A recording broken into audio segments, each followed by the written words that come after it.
US President Donald Trump, in his State of the Union address on February 25, doubled down on his claims about ending global conflicts, defended his tariff policies, and reiterated his tough stance on immigration. This was the longest State of the Union address ahead of midterm elections as he seeks to calm economic jitters. He broke President Bill Clinton's record, also smashed his own previous record by delivering a speech for 1 hour 41 minutes. While much of the speech focused on the US economy and domestic politics, including sharp attacks on Democrats and former President Joe Biden, several remarks carry significance for India. On India-Pakistan relations, President Trump once again claimed he ended the May 2025 conflict between the two countries, a statement he has repeated multiple times over the past year. India has categorically denied this claim. Prime Minister Narendra Modi has directly conveyed to Trump in June 2025 that the assertion was incorrect.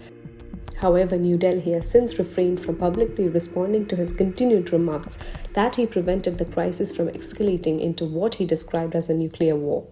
Our country has never been stronger. In my first 10 months, I ended 8 wars, including Cambodia. Isn't it funny? Sick people. Cambodia and Thailand. Pakistan and India would have been a nuclear war. 35 million people, said the Prime Minister of Pakistan, would have died if it were not for my involvement. Kosovo and Serbia, Israel and Iran, Egypt and Ethiopia, Armenia and Azerbaijan, the Congo and Rwanda, and of course the war in Gaza, which proceeds at a very low level. It's just about there. On trade, President Trump expressed frustration with the Supreme Court of the United States after it struck down his authority to impose reciprocal tariffs. He maintained that the tariffs would remain in place as his administration explores alternative legal pathways. One of the primary reasons for our country's stunning economic turnaround, the biggest in history, where the Dow Jones broke 50,000 4 years ahead of schedule, and the S&P hit 7,000, where it wasn't supposed to do it for many years, were tariffs.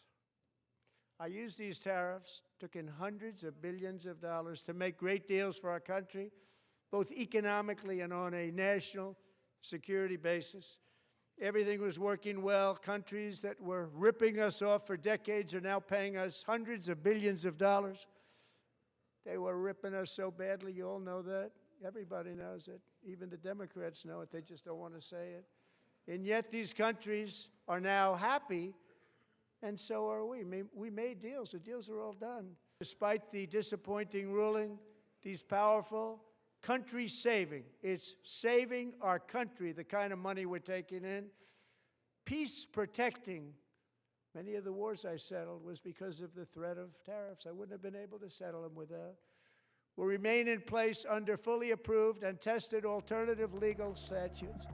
For India, uncertainty persists. Negotiations aimed at reducing tariffs from 50% to 18% have been put on hold following the court's ruling.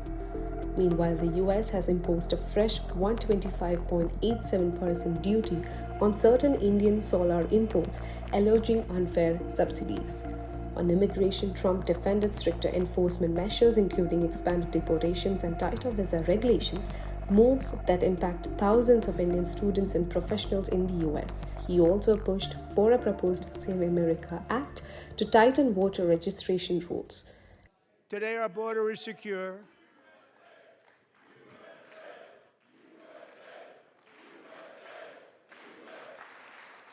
After 4 years in which millions and millions of illegal aliens poured across our borders, totally unvetted and unchecked, we now have the strongest and most secure border in American history by far.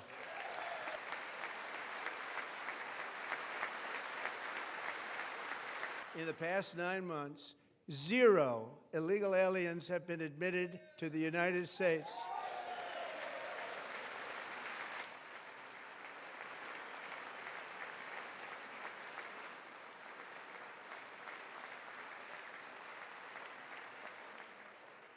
But we will always allow people to come in legally, people that will love our country and will work hard to maintain our country.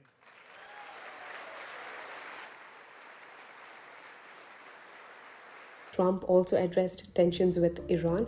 The president indicated he is still willing to give diplomacy a chance. Talks between the US and Iran are scheduled to take place in Geneva on February 26th. His remarks came as Prime Minister Modi visits Israel.